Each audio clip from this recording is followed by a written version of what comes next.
बच्चों, let's read the question. In this question, few directions are given. So direction are given as consider the following reaction. Here the reaction is given as CH3Cl in gaseous form is reacting with H2O in gaseous form and giving methyl alcohol in gaseous form and HCl in gaseous form. Following kinetic data were obtained for the reaction. Initial concentration of CH3Cl is given as 0.2, 0.4 and 0.4 in 3 experiments, and initial concentration of H2 is given as 0.2, 0.2 and 0.4 in 3 experiments. Initial rate of disappearance of CH3Cl in m second inverse is 1, 2 and 8, and answer the following questions on the basis of the above data. Order of reaction with respect to CH3Cl is option A 0, option B 1, option C 2, option D 3. So first of all, let us check the key concept of the question. The key concept of this question is that for calculating the order of the reaction, suppose this is our rate law. Here X is the order with respect to A and Y is the order with respect to B.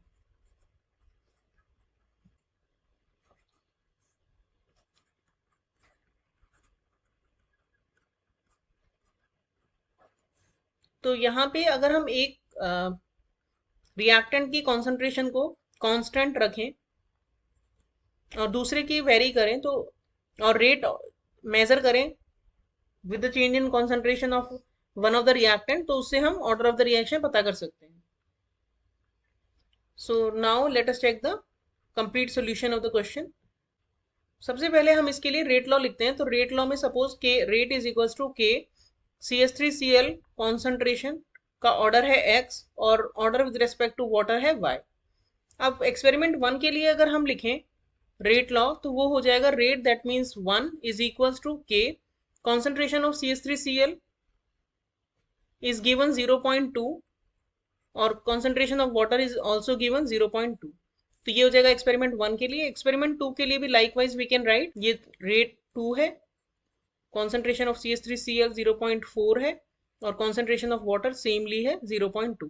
और experiment 3 में अगर हम देखें तो concentration यहाँ पे 8 है, दोनों की कॉन्सेंट्रेशन दी है 0.4. अब अगर हम एक्सपेरिमेंट 1 का अब जो इक्वेशंस हैं इनको हम नंबर दे देते हैं 1, 2 एंड 3. और अब अगर हम देखें 1 और 2 को हम कंपेयर करें तो इसमें 1 और 2 में वाटर की कॉन्सेंट्रेशन कांस्टेंट रखी है, तो इन दोनों की रेट को कंपेयर करके we can find out the order with respect to CH3Cl. तो इक्वेशन 2 को हम इक्वेशन 1 से डिवाइड करेंगे.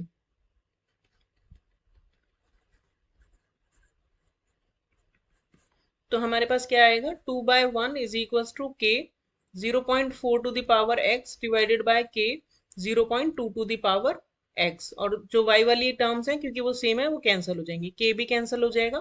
तो यहाँ से हमारे पास आएगा 2 is equals to 2 to the power x. तो we can say x is equals to 1. तो order with respect to CH3Cl हो गया 1.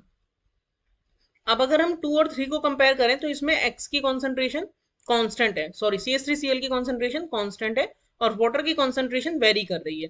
तो अब अगर हम इन दोनों एक्सपेरिमेंट को लें और इक्वेशन 3 को हम डिवाइड करें इक्वेशन 2 से तो हम निकाल सकते हैं order with respect to water.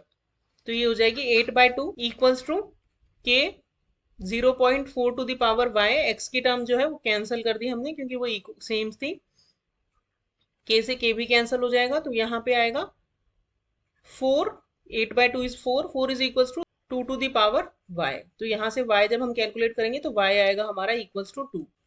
तो हमसे क्वेश्चन में सिर्फ CH3Cl के रेस्पेक्ट में ही ऑर्डर पूछा है, तो CH3Cl के रेस्पेक्ट में हो जाएगा ऑर्डर 1, वाटर के रेस्पेक्ट में हो जाएगा 2 और ओवरऑल ऑर्डर हो जाएगा 3.